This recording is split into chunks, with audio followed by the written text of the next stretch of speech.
جیسا کہ ادھر سالگرہ وغیرہ کے موقع پر کنڈر گارڈن وغیرہ کو بچوں کی سالگرہ کے موقع پر ان کے گھر والے فیملی وغیرہ کیک وغیرہ جو اس سے ریلیٹڈ کوئی کھانے والی چیز اور چھوٹے چھوٹے گفٹ پیکٹ کی صورت میں بچوں کو تقسیم کرتے ہیں.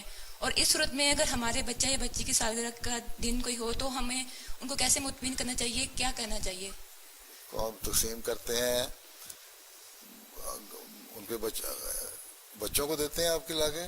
ہاں جی, کلاس کے بچوں کو یا پورے کنڈر گارڈن کے جو بچے ہوتے ہیں ان کو تقسیم کرتے ہیں, چھوٹے چھوٹے گفٹ پیکٹ بنا کرنا, کیک وغیرہ اچھا بانٹتے ہیں پورے کنڈر گارڈن میں. اب جیسے میرے بچی ہے, تو آپ بھی دے دیا کریں کلاس کے بچوں کو. نہیں ابھی میری بچی 6 ماہ ہوئے کنڈر گارڈن اسٹارٹ کیا, لیکن ابھی ایسا سالگرہ کوئی دن نہیں آیا, اس لیے مجھے کیا کرنا چاہیے؟ سالگرہ آئے گا اگر وہاں دیتے ہیں بچوں کو کھلاتے ہیں, گولیاں ٹافیاں بانٹتے ہیں, آپ بھی بانٹتے ہیں, ساتھ بچے کو یہ بتائیں کہ ہماری سالگرہ یہ ہے کہ ہم غریبوں کو بھی دیتے ہیں, ٹھیک ہے, جی اس سے صدقہ دلوائیں, ٹھیک ہے, جی اور اسے ٹھیک ہے. کہیں دعا کرو کہ میں نے ایک لیکن ان کی نظر میں ہم گھر میں نہیں بناتے سالگرہ. گھر میں نہیں بناتے, ہم نے نہیں بنانی گھر میں. اگر اسکول میں اگر بچوں کو دینا ہے, بانٹتے ہیں, بچے خوشی منا رہے ہیں تو دیتے ہیں, کوئی حرج نہیں ہے ایسی.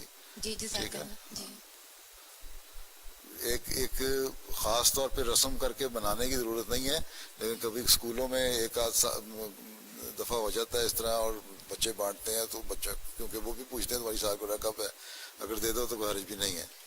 کوئی شرعی مسئلہ اتنا بھی نہیں ہے کہ شریعت کے طور پر پابند ہو جائے, لیکن اس لحاظ سے بہرحال ہے کہ فضول خرچی نہ کی جائے ہیں, اور دعوتیں نہ کی جائیں گھروں میں اور گھروں میں منایا جائے. اس وقت بچوں کو یہ کیا ہے کہ لوگ اپنے بچوں کے لیے تو لے جاؤ, بے شک چھوٹے کپ کیک لے جاؤ یا ٹافیاں گولیاں چاکلیٹ لے جاؤ, ٹھیک ہے, لیکن اپنے گھر میں سے تم ایک تو ہے کہ تمہیں یہ پتہ ہونا چاہیے تمہاری سالگرہ والے دن تم غریبوں کی مدد کرو, اس لیے چیریٹی میں کچھ دو, کچھ صدقہ دو اور دعا کرو, ٹھیک ہے.